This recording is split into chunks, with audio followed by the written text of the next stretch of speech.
కూడి వచ్చిన మీ అందరికీ ప్రభునామంలో వందనాలు. యేసయ్య నామానికి స్తోత్రం కలుగును గాక. చదువు రెండు చేతులు ఎత్తి హల్లెలూయా, బిగ్గరగా హల్లెలూయా. రైట్, ఒకసారి మీరు యోబు గ్రంథాన్ని ఓపెన్ చేయండి. యోబు గ్రంథం 7వ అధ్యాయం మొదటి 2 వచనాలు ఒకరు చదివి వినిపిస్తారా? భూమి మీద నరుల కాలము యుద్ధ కాలము కాదా? వారి దినాలు కూలివాని దినముల వంటివి కావా? నీడను మిగుల అపేక్షించు దాసుని వలె కూలి నిమిత్తము కనిపెట్టుకునే కూలివాని వలెను ఆశ లేకయే జరుగు నెలలను నేను చూడాల్సి వస్తుంది. ఈ పదాలు కొంచెం జాగ్రత్తగా ఆలకించండి. భూమి మీద నరుల కాలం యుద్ధకాలం. యోబు గారు ఈ పదాలు మాట్లాడుతూ 4వ అధ్యాయం 5వ అధ్యాయంలో ఎలీఫజ్ గారు చెప్పిన మాటలన్నీ విని ఇక 6, 7 అధ్యాయాల్లో ఆయన మాట్లాడటం ప్రారంభిస్తారు. యోబు గారు అంటారు, భూమి మీద నరుల కాలం యుద్ధకాలమే. లేచిన దగ్గర నుంచి పడుకునేంత వరకు కూడా ఏదో ఒక పోరాటమే. అయితే కూలివాని దినాలు ఎలా ఉంటాయో మనుషుల దినాలు కూడా అలాగే ఉన్నాయి. కూలివాడంట నీడను అపేక్షిస్తాడంట, జీతం ఆశిస్తూ ఉంటాడు. కానీ ఆశ లేకయే జరుగు నెలలు జరిగిపోయినట్లుగా వారి జీవితం జరిగిపోతూనే ఉంది అని. ఇందులో 2వ వచనంలో ఉన్న ఒక్క మాటను మీరు అండర్లైన్ చేసుకోనండి. నీడను అపేక్షించు దాసుని వలె. ఈరోజు ఈ అంశాన్ని మనం మాట్లాడుకుంటాం.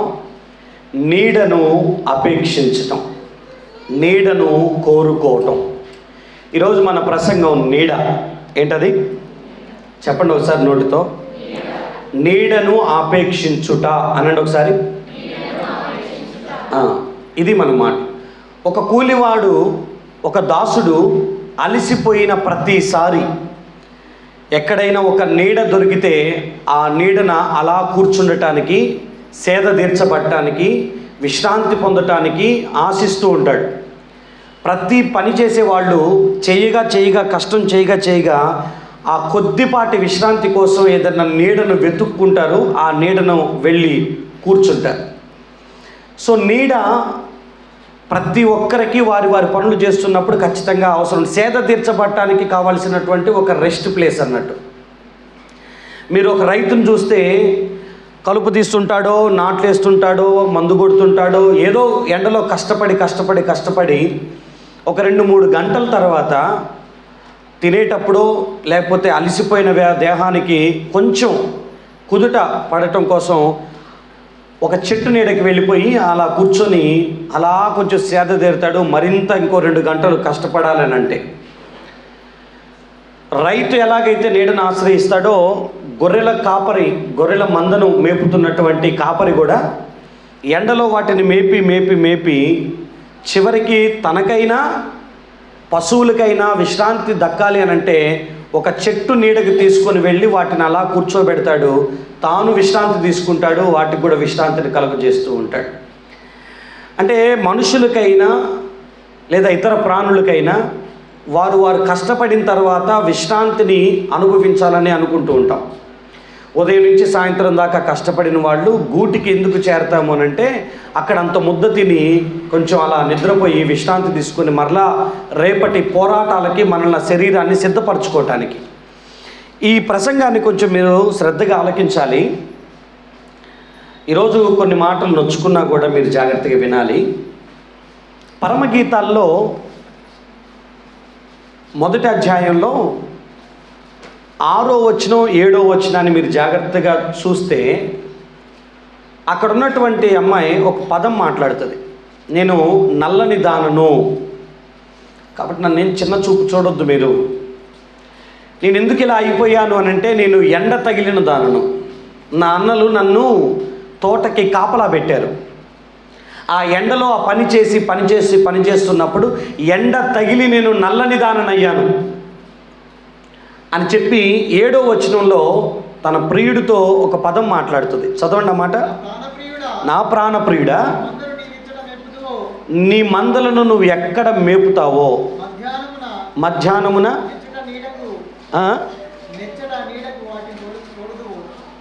ఎచ్చట నీడకు వాటిని తీసుకెళ్తావో నాతో చెబితే నేను ఇంకా ముసుగేసుకొని ఎవరో మందలు మేపుతున్న జతగాళ్ళ దగ్గరికి వెళ్ళి నేను ఎందుకు కూర్చోవాలి?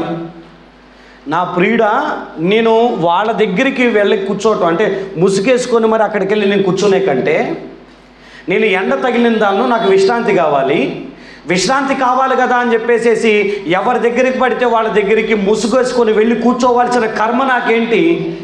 నువ్వు మధ్యాహ్నాన ఏ నీడన నువ్వు ఉంటావో చెబితే ఆ నీడకు నేను వచ్చి చేరతాను. 2వ అధ్యాయం 3వ వచనం చూడండి. జల్దరు అనంటే యాపిల్ చెట్టు అనేది గుర్తుపెట్టుకోనండి. జల్దరు వృక్షం ఎట్లుందో పురుషులలో నా ప్రియుడు అట్లున్నాడు. ఆనంద నేను అతని నీడను కూర్చుంటిని, అతని ఫలము నా జిహ్వకు మధురము అని అంటారు. ఇక్కడ ఉన్న 2 పదాలు మీరు చాలా సీరియస్గా తీసుకోవాలి. ఎండ తగిలింది నాకు, ఎండ తగిలిన దానను నేను నల్లని దాననైపోయాను, నేను ఎండ తగిలిన దానను, నా సొంత తోటను కూడా నేను కాచుకోలేక పరిస్థితులు అయిపోతున్నాను. ఈ ఎండ తగులుతున్న ఈ స్థితి నాకు పోవాలి అని అంటే, ప్రియుడా నీ నీడ ఎక్కడుందో చెప్తే నేను వస్తాను అక్కడికి.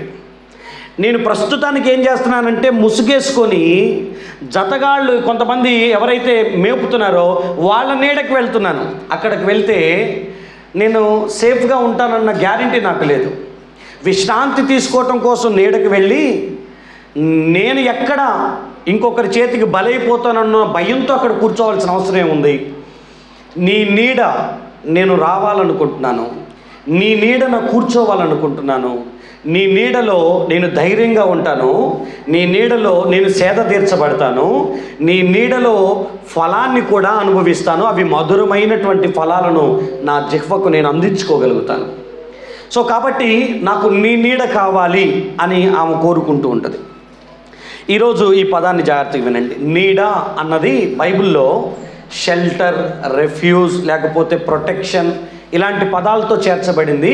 ఇంకా చెప్పాలి అని అంటే సంరక్షణ, ఆశ్రయము అనేటటువంటి పదాలతో పాటు ఆయుష్తో కూడా పోల్చబడింది. మా ఆయుష్ ఎంతదంటే నడిచిపోతున్న నీడ లాంటిదయ్యా, అస్థిరమైంది, ఏ రోజు ఉంటుందో తెలియదు. వెలుతురున్నంత వరకు నా నీడ కనపడుతుంది, వెలుతురు ఆగిపోయినప్పుడు నా నీడ నన్ను వదిలిపెట్టి వెళ్ళిపోయినట్లు మా బ్రతుకులు కూడా చాలా చిన్నవి, నీడ లాంటి బ్రతుకులు మాయనంటారు. సో ఈరోజు ఆ టాపిక్ని కాకుండా నీడ అంటే సంరక్షణ, ఆశ్రయము అనే పదాలు వస్తాయి. వాటిని గురించి మనం ఎక్కువ మాట్లాడుకోవటానికి మనం ప్రయత్నం చేద్దాం. ఈ పరమగీతాల్లో ఉన్నటువంటి స్త్రీ సంఘానికి సాదృశ్యమైతే ఇందులో ఉన్న ప్రియుడు యేసయ్యకు సాదృశ్యంగా ఈ పాట రాయబడింది. ఇది ప్రేమ గీతం. పరమగీతాలు అనేది దేవుడికి ఆయన పిల్లలకి మధ్య ఇవ్వబడినటువంటి అనుబంధ గీతం ఇది. సో ఈ గీతాన్ని చదివేటప్పుడు అదే దృష్టితో చదవాలి తప్ప ఇక వేరు అర్థంతో దాన్ని చదవటానికి మనం ప్రయత్నం చేయకూడదు. కూలివాడు నీడను మిగులు అపేక్షించినట్లుగా ఈమె నీడను వెతుకుతుంది. అయితే కొన్నిసార్లు ఎవరెవరో ఉన్న నీడ దగ్గరికి వెళ్ళటం కంటే నా ప్రియుడి నీడకి నేను వెళ్ళాలని ఆమె కోరుకుంటూ ఉంది. సో నీడ అనేది అందరికీ అవసరమవుతుంది. ఎందుకంటే ప్రతి ఒక్కళ్ళు అలిసిపోయిన వాళ్ళే, ప్రతి ఒక్కరు ఎండ తగిలిన వాళ్ళే.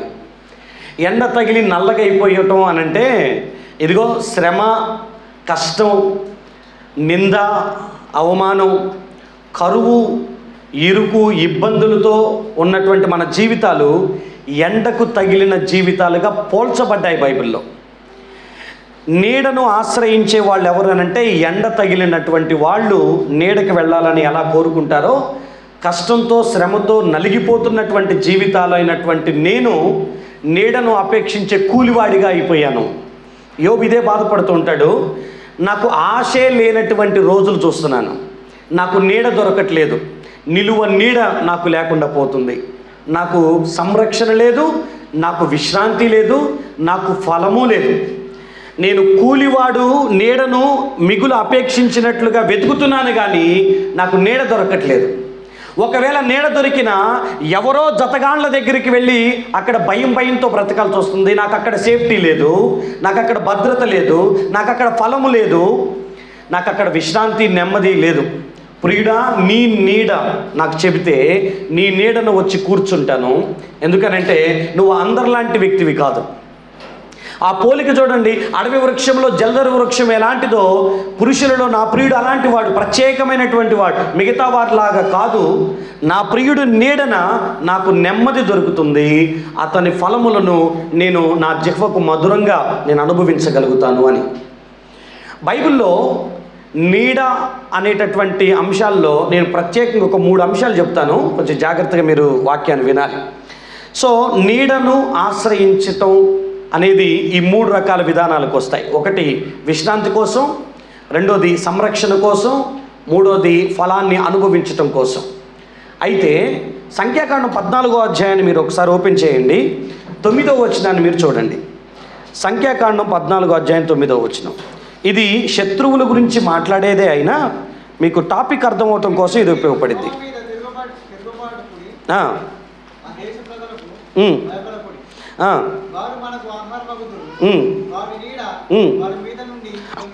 ఇది అండర్లైన్ చేసుకోండి.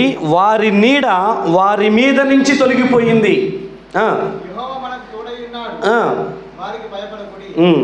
ఇక్కడ రాయబడిన మాట ఏంటంటే వాళ్ళు దీర్ఘదేహులను, వాళ్ళు మనల్ని చంపేస్తారు, వాళ్ళ నోటికి మనం ఆహారం అవుతారనో ఎవరో ఏదో చెప్తున్న మాటలు మీరు వినమాకండి.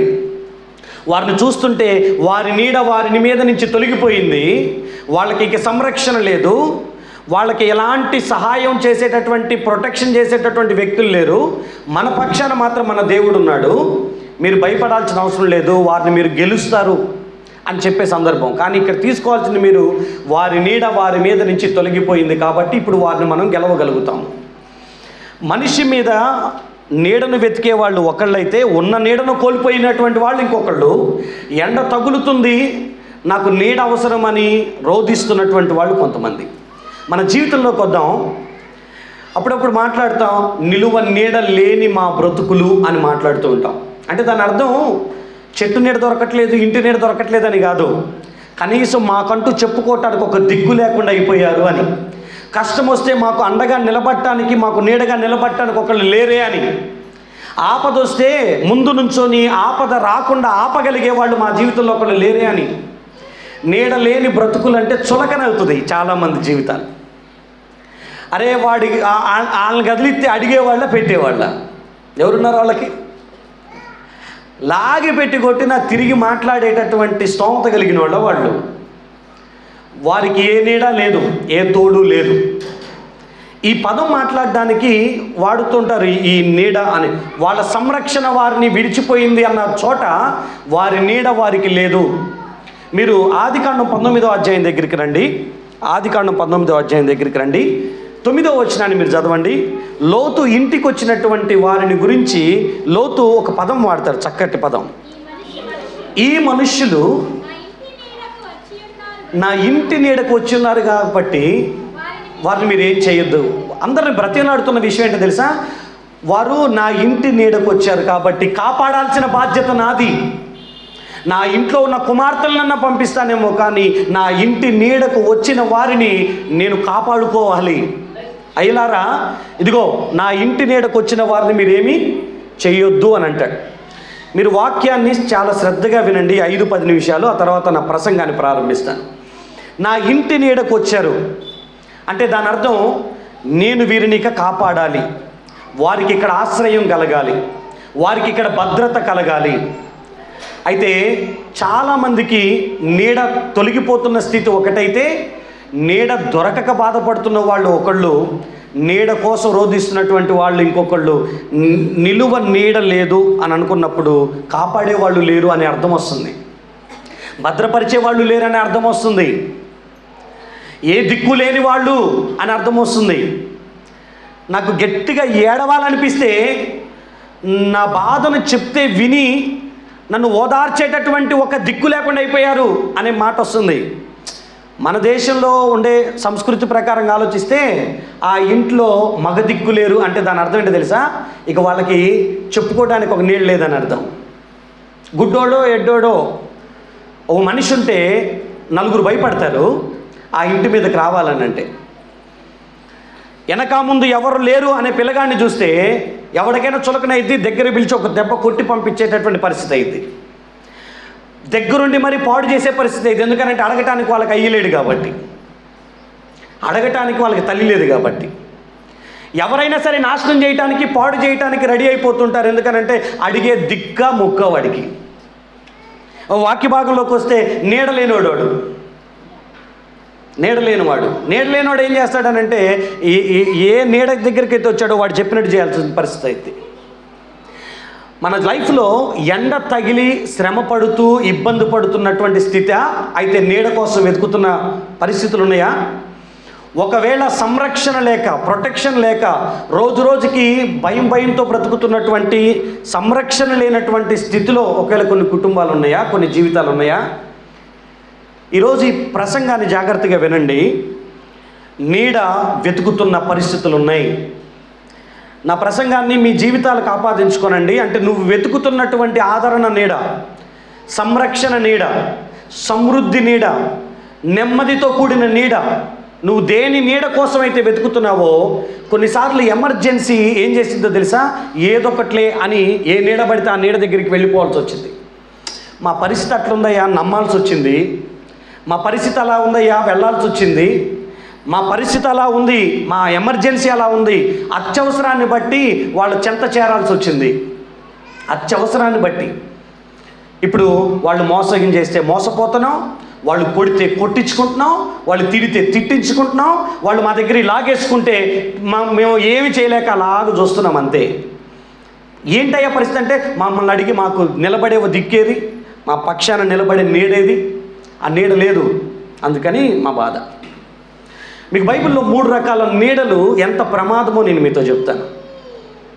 యోనా గ్రంథం దగ్గరికి మీరు రండి, 4వ అధ్యాయం 5-6 వచనాలను మీరు గమనించండి. ఒక 3 రకాల నీడలు, ప్రమాదకరమైన నీడలు చెప్పి దైవ నీడ మనం ఎంతగా అపేక్షించాలో ఆ అర్జెన్సీని మీకు చెప్పిన వాక్య భాగాన్ని నేను ముగిస్తాను. అప్పుడు యోనా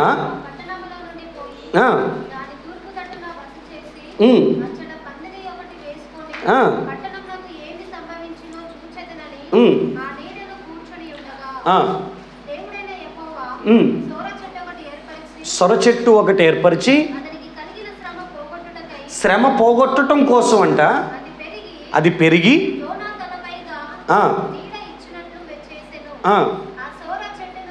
ఆ సొర చెట్టును చూసి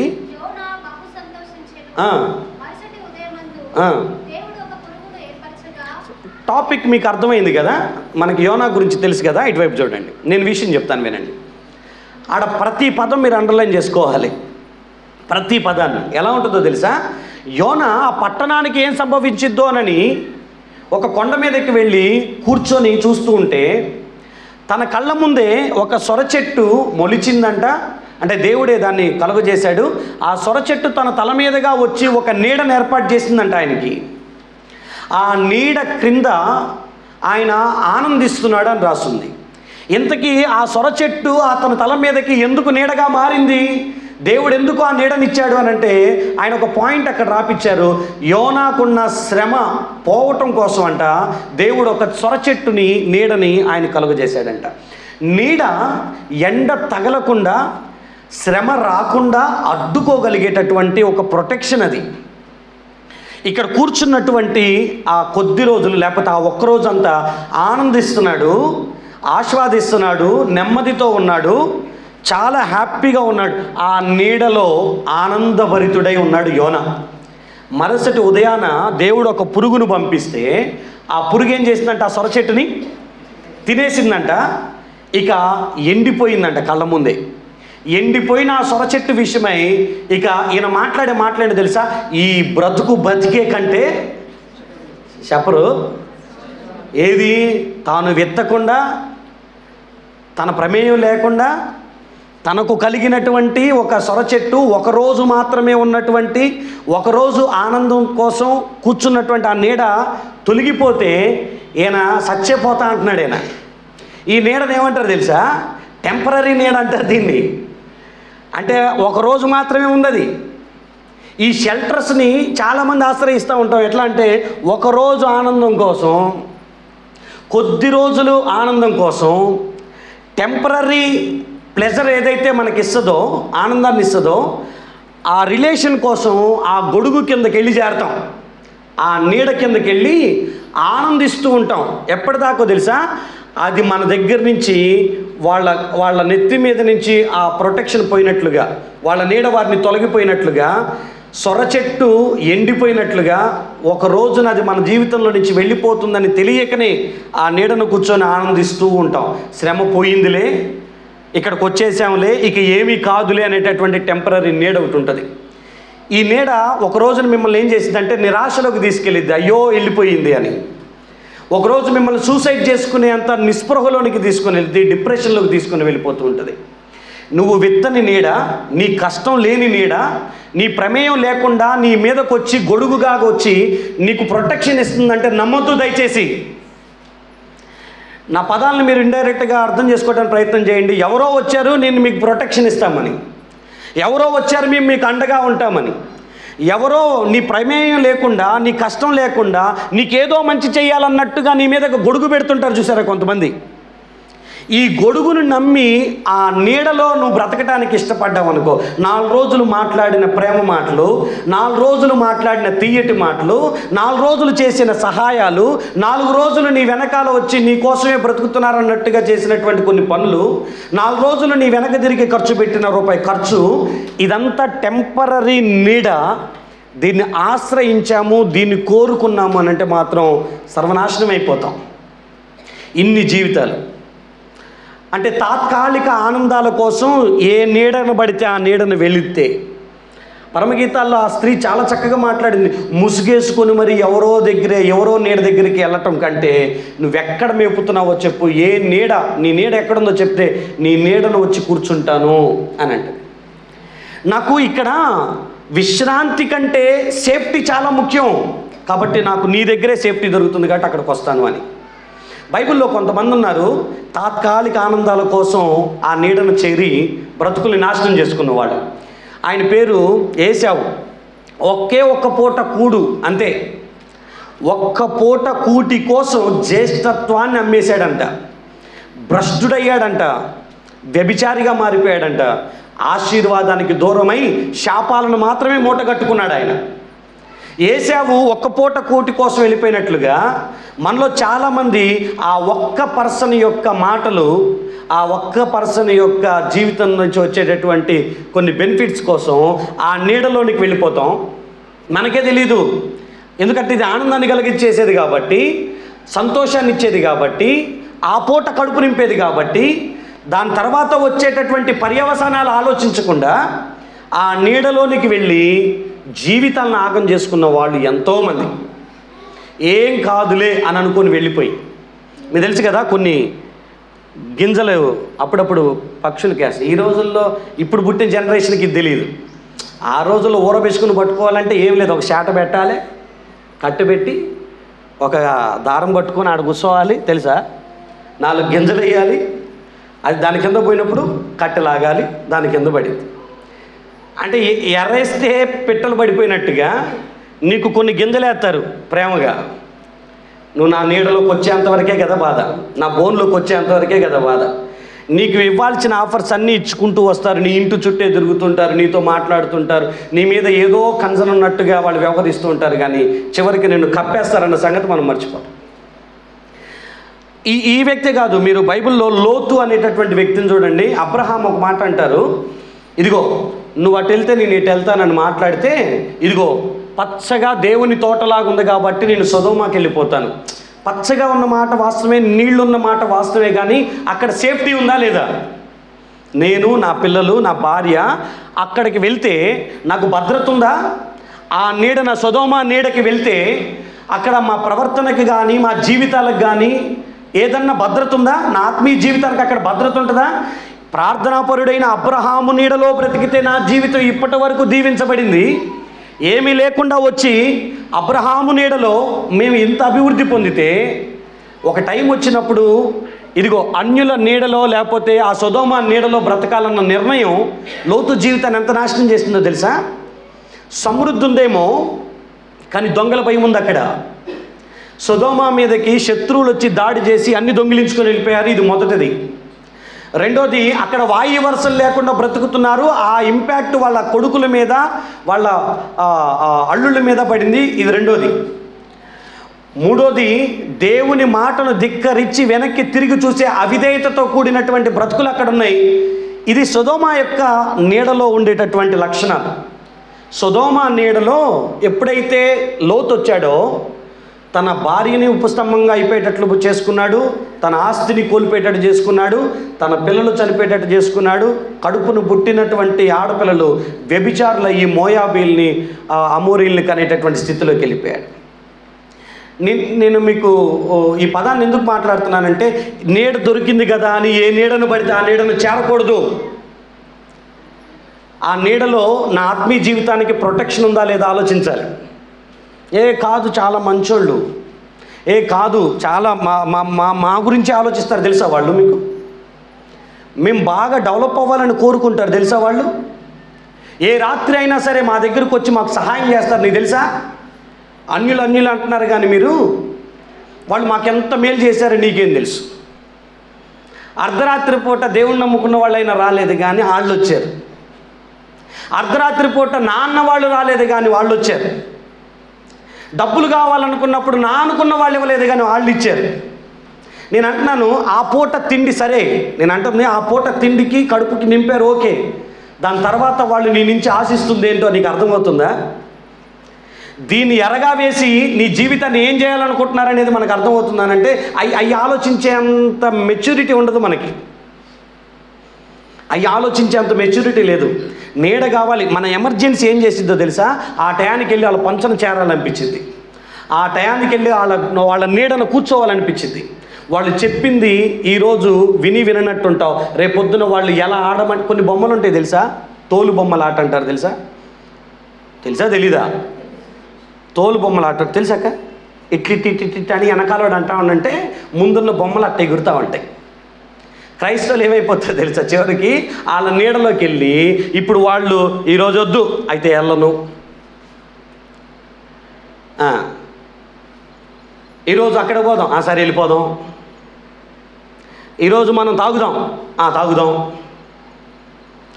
ఈరోజు బైబిల్ వ్యతిరేకంగా మాట్లాడుకుందాం, అందరు తాగుతున్నారు, నువ్వు అక్కడే పరిశుద్ధుడు, నువ్వు కూడా కొంచెం గొంతులో పోసుకుందాం. వీళ్ళు ఎట్లా ఆడిస్తే ఇంక అట్లా ఆడతారు. ఇక లోతు సొదొమలోకి వెళ్ళిన తర్వాత వాళ్ళ పిల్లల బ్రతుకు వాళ్ళలాగే మారిపోయింది. ఎవరో ఏదో కీ ఆన్ చేస్తే ఆ కీ ఆన్ చేసినట్టుగానే ఈ బొమ్మ ఆడుతుంది. నేను అంటున్నాను, నా ప్రియదేవుని బిడ్డ, పచ్చగా కనపడిందని నీడకి వెళ్ళమాకు. అక్కడ ఎన్ని ప్రమాదాలు ఉన్నాయో మనకు తెలీదు. ఆ పూట మన తిండి దొరుకుతుంది కదా అని చెప్పేసి ఆ నీడను చేరమాకు. మన జీవితాలు ఆ తాత్కాలిక నీడ కోసం పరిగెత్తి, ఆ కొద్దిపాటి ఆనందం కోసం పరిగెత్తి ఆధ్యాత్మిక, శారీరక, మానసిక జీవితాలను నాశనం చేసుకుంటామేమో. కొన్నిసార్లు ఆ పంచన చేరకూడదు, లేకపోతే ఆ ఇంటి నీడను చేరకూడదు. మనం అనుకున్నప్పుడు చేరకూడదు. అది ఇప్పుడు మీకు అర్థం కాదు, రాబోతున్న కాలంలో అది మిమ్మల్ని ఎంత డ్యామేజ్ చేసిద్దో. నాకు తెలుసు, చాలామంది నేను చూసిన కొంతమంది పిల్లల్ని మనమే పంపిస్తాం, వాడికి మనమే పంపిస్తాం. పండగ కదా అందుకని పంపించిన. అక్కడికి వెళ్ళిన ఆ పిల్లగాడు ఏమేమి అలవాట్లు చేసుకొని వస్తాడో మనకు తెలీదు. రేపొద్దున మందు అలవాటు చేసుకొని, సిగరెట్ అలవాటు చేసుకొని నీ గొంతు మీద కాలేసి తొక్కుతుంటే అప్పుడు వ్యాధికి వస్తుంది. అరే ఎందుకు పంపించినాను రా బంధువుల దగ్గరికి, అక్కడ ఉన్న లేనిపోయిన అలవాట్లని నేర్చుకొని వచ్చాడు. సెలవుల్లో 4 రోజులు నా ఇంట్లో పెట్టుకోవటానికి తిండి గురించో లేకపోతే వాడి ఇష్టం గురించో ఆలోచన చేసి ఆడకు పంపించి అక్కడున్న అలవాట్లన్నీ నా బిడ్డలకి నేను నేర్పించుకొని వచ్చానే అని అప్పుడు ఏడవలసి వచ్చింది. కొద్దిపాటి నీడ మన బ్రతుకుని ఎంత డిస్ట్రాయ్ చేస్తుంది. మీకు ఇంకొక వ్యక్తిని జ్ఞాపకం చేస్తాను. అంటే వీళ్ళందరూ తాత్కాలిక నీడ కోసం ఆలోచించి జీవితాన్ని పాడు చేసుకున్న వాళ్ళు. సౌలు అని ఒక ఆయన ఉన్నాడు. ఆయన అమాలేకీయుల మీద యుద్ధానికి వెళ్ళాడు. ఆడ పశువులు చాలా బలిసిన పశువులు, చాలా మంచి బలంగా ఉన్న పశువులు అయ్యి ఈయన అనుకుంటాడు, ఆ పక్కన ఉన్న రాజు ఒక ఆఫర్ ఇస్తాడు, నన్ను ఒక్కడిని బతికినిచ్చి ఇక్కడ ఉన్నటువంటి పశు సంపద అంతా తీసుకెళ్ళొచ్చుగా అని. ఆ కొద్దిపాటి ఆఫర్ని దేవుడు అడిగితే దేవుడు ఇవ్వడా? రాజునే చేసినటువంటి దేవుడు కోరితే పశువులను కూడా ఇవ్వడా? ఎవరో అన్యరాజు చెప్పిన మాట విని పశువులన్నీ తీసుకొచ్చేసి అక్కడ పెట్టాడు. దేవుడు అడుగుతాడు, ఎందుకు ఈ పశువులు తెచ్చావని. యెహోవా మీకు బలివ్వటానికి అన్నట్టుగా మాట్లాడతాడు. చిన్న చిన్న ఆఫర్స్కి దేవుని తాకట్టు పెట్టేస్తాం, యోధా తాకట్టు పెట్టినట్టు. యోధాకి మహా అయితే 30 వెండి నాణాలు, 30 వెండి నాణాలు. దానికోసం యోధా ప్రభువుని అమ్మేసేసుకున్నాడు. ఆ తర్వాత పశ్చాత్తాపడిన, ఆ తర్వాత ఏడ్చుకున్న ప్రభుని సిలువ వేసేసేసారు. వెళ్ళాడు, ఇదిగో మీ వెండి నాణాలు మీకొద్దు, ఆయన వదిలిపెట్టండి అని. ఏం చేయలేము, ఆయన తీర్పు తీర్చబడింది, సిలువ వేశారు, చంపేశారు. పొట్ట పగిలి పేగులు బయటకు వచ్చి మరి తల్లకిందులుగా పడి చచ్చిపోయాడు యోధా. సో తాత్కాలిక ఆనందాలు ఎక్కడైనా శాశ్వత ప్రొటెక్షన్ కానీ సమృద్ధి కానీ ఇచ్చినాయి అంటే ఇవ్వలేదు. మీకు చేతులు మొక్కి మాట జ్ఞాపకం చేస్తున్నాను, నీడ దొరికింది కదా అని సేఫ్టీ ఆలోచించకుండా వెళ్ళమాకండి. వాళ్ళు ఏంటి, వాళ్ళ పరిస్థితి ఏంటి, వాళ్ళు ఎందుకు మన దగ్గరికి వస్తున్నారు, ఎందుకు మనం అడక మునిపే. యోనా అడిగాడా సొరచెట్టు అడిగాడా? కొన్నిసార్లు కొన్ని ఆఫర్లు ఎలా వస్తాయి అనంటే మనం అడక మునిపే వచ్చి చేరుతాయి. ఈ ఆఫర్లు ఎట్లా ఉంటాయి అంటే మన కళ్ళ ముందే లేస్తాయి, మన చెట్టు మన తల మీదగా వచ్చేస్తాయి. ఆ రోజుకి చాలా ఆనందాన్ని కలుగజేస్తాయి. కానీ ఒక్కసారిగా అది పోయిన తర్వాత ఎంత నిరాశలోకి వెళ్ళిపోతామంటే, ప్రవక్త అయినటువంటి యోనా చచ్చిపోవాలనేటటువంటి డిప్రెషన్లోకి వెళ్ళిపోయాడు ఆయన. ఎందుకంటే దీనికి అలవాటు పడ్డాడు. ఈ ఒక్కరోజు ఈ ఒక్క పూట ఆనందం అలవాటు పడిపోయి అది దొరక్కపోతే విలవిల్లాడిపోతున్నాడు, చచ్చిపోవాలనుకుంటున్నాడు. అప్పుడు దాకా సొరచెట్టు నీడ లేదే. ఆ నినెవే పట్టణంలోకి వచ్చిన 2 రోజులు, ఒక్కరోజు వచ్చిన నీడ కోసం, చావు కోసం కూడా రెడీ అయిపోతున్నాడు. నిజమే, ఒక్కరోజు అలవాటైన వ్యక్తి, ఒక్కరోజు వచ్చిన అలవాటు, ఒక్కరోజు వచ్చినటువంటి ఆ పరిస్థితులు నెక్స్ట్ రోజు లేకపోతే విలవిల్లాడిపోతున్నారు, చచ్చిపోవాలనుకుంటున్నారు, ఏం చేయాలో అర్థం కాని పరిస్థితిలోకి వెళ్ళిపోతున్నారు. నేను అంటున్నాను, ఈ టెంపరరీ నీడలు ఆశ్రయించకుండానే జాగ్రత్త పడుదుము గాక. మనం అపేక్షిస్తున్నాం, మన అవసరం ఉంది, ప్రొటెక్షన్ కావాలి, దాంట్లో ఫలం కావాలి, అందులో విశ్రాంతి కావాలి. కానీ అది ఇక్కడ ప్రమాదం ఉంది అన్నప్పుడు ఆ నీడను వదిలిపెట్టి దానికంటే ఎండలో ఉండటం మంచిది కదా అనిపించింది. ఆ నీడని వెళ్ళి ప్రమాదంలో పడే కంటే ఇదిగో ఎండ దెబ్బ తగిలినా పర్లేదు అన్నట్లుగా బయట ఉండాలి. మీకు మరొక విషయాన్ని జ్ఞాపకం చేస్తాను. న్యాయాధిపతుల గ్రంథం 9వ అధ్యాయం 15వ వచనం దగ్గరికి రండి. స్టోరీ నేను చెప్తాను, ఆ తర్వాత ఈ మాట మీకు అర్థమైంది. 9:15 చూడండి. 9:15 9వ అధ్యాయం 15 వచ్చిన ఎవరైనా. ముండ్ల పొద మీరు నిజముగా నన్ను కోరితే రండి, నా నీడను ఆశ్రయించండి, లేకపోతే అగ్ని నాలో నుంచి బయలుదేరి. ఈ పదం చూడండి, ఈ ముండ్లపు చెట్టు గురించి నేను చెప్తాను. ఇటు చూడండి. జరిగింది ఏంటంటే గిద్యోను చచ్చిపోతాడు. గిద్యోనికి 70 మంది పిల్లలు, వీళ్ళందరూ చేసుకున్న భార్యకి పుట్టినోళ్ళు. ఇంకొక ఆమె ఉంది, ఉపపత్ని యొక్క కొడుకు. ఆయన రాజు అవ్వాలని అనుకుంటాడు. అందుకని ఈ 70 మందిని చంపేసేసి ఈయన రాజు అవ్వాలని నిర్ణయించుకుంటాడు. 70 మందిని చంపే క్రమంలో 69 మందిని చంపుతాడు. ఒక ఆయన పారిపోతాడు, యోతాం అని ఒక ఆయన పారిపోతాడు. ఈ పారిపోయినటువంటి వ్యక్తి కొంచెం వయసుకు వచ్చిన తర్వాత ప్రజలందరూ వినేటట్లుగా నిలబడి ఒక కథ చెప్తాడు. హలో వినండి, ఒక కథ చెప్తాడు. చెట్లన్నీ కలిసి మాట్లాడుకొని మన మీద ఒక రాజు ఉండాలని అనుకొని ఒక్కొక్క చెట్టు దగ్గరికి వెళ్ళి అడుగుతున్నాయంట, ఇదిగో ఒలీవా, మా మీద రాజుగా ఉంటావా అని అడిగినాయంట. ఒలీవా చెట్టు అందంట, అరే బాబు, దేవుడికి మనుషులకి లేకపోతే దేవుడికి నైవేద్యం ఇవ్వటానికి నా ఆయిల్ వాడతారు, నేను ఆ పని మానేసేసేసి మీ అందరి మీద రాజుగా ఉండి నా పని వదులుకోవాలా, నేను రారా బాబు అన్నారంట. ఇక మళ్ళా అంజూరం దగ్గరికి వెళ్ళారు. అంజూరమా, మరేంది, మా మీద రాజుగా ఉంటావు? నేను ఉండను, నాకు పని ఉంది. ఇగో ద్రాక్ష చెట్టు, మా మీద రాజుగా ఉండొచ్చుగా అని అంటే, మనుషులకి నా వల్ల ఆనందం ఉంది, దేవుడికి నా వల్ల ఆనందం ఉంది, అంత పెద్ద పని వదిలేసేసి ఈ సీట్లు నాకెందుకు, నేను రానన్ను. ఈ చివరాఖరికి ముళ్ళ చెట్టు దగ్గరికి వెళ్ళారంట. ఏ చెట్టు? ముళ్ళ చెట్టు దగ్గరికి వెళ్ళి, ఇదిగో ముళ్ళ చెట్టా, మాకు రాజుగా ఉంటావా అని అంటే, మీరు నిజంగా కోరుకుంటున్నారా అని అందంట.